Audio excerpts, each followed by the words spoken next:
Was this a reality check for the Mavericks? Maybe. I wouldn't say so. Let's not forget that the Dallas Mavericks did lose in the OKC Thunder series, the first game, and also in the Clippers series, and they got blown out that first game. So I wouldn't panic too much, Maverick fans.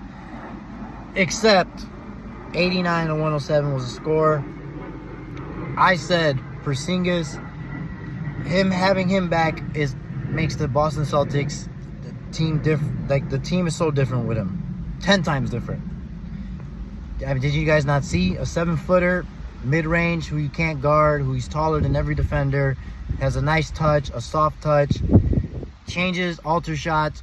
He had a nice block on Kyrie Irving, and he came off the bench.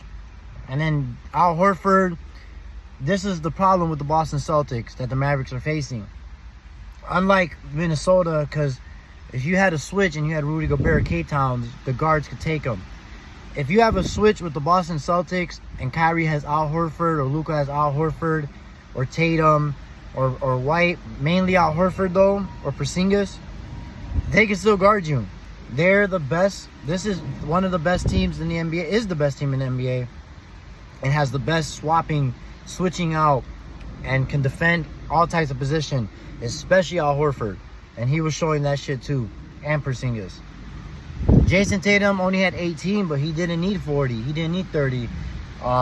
Drew Holiday is just such a good vet and can play without the ball. That's the one difference I saw in the game.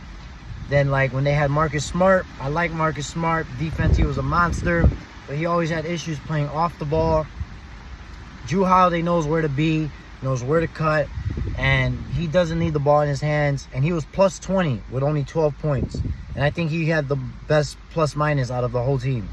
The whole starting lineup was all plus by a lot. I think Porzingis was like 19 or 17.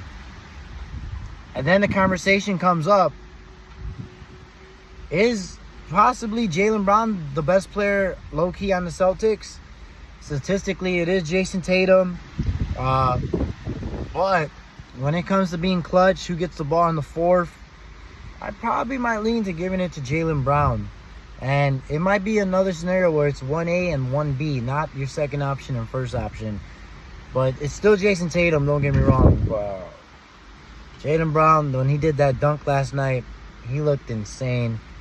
And, man, like, the Boston Celtics made a statement that, hey, this is Dallas, you guys got to step up.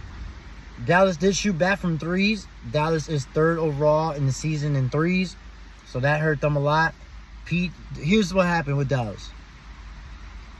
The defense of Boston was almost like, we're going to let Luka do him, but we're not going to let Luka break us down and get people open. Dude, I didn't see any lobs pretty much for the Mavs in the game 1 of the finals. And the last games or series, I saw like 1,000 lobs to Daniel Gafford or to Derek Lively.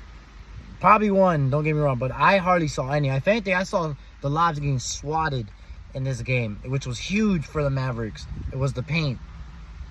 And if they're not hitting threes, because if Kyrie Irving is not being Kyrie Irving, and I just saw his Cleveland stats when he was in the final, he was making crazy-ass shots. If he's not getting 20 or 30, then what can Kyrie Irving really offer you?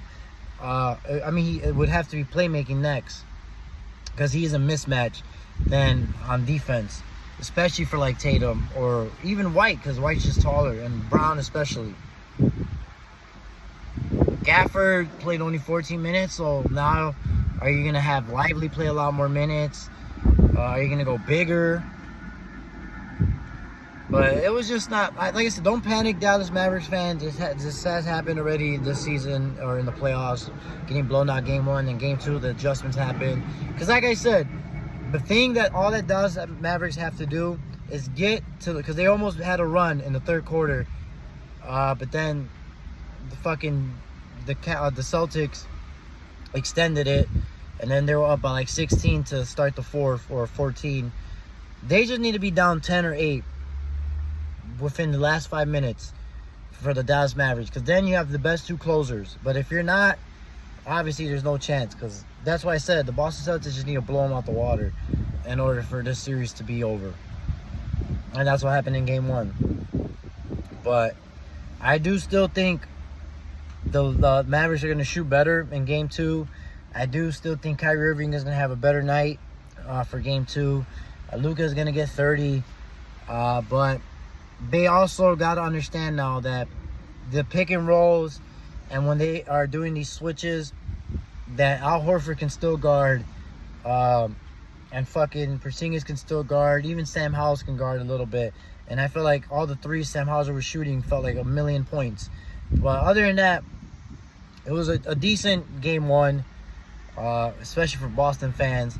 You guys let me know in the comments below what you guys think. I'll talk to you guys later. Peace.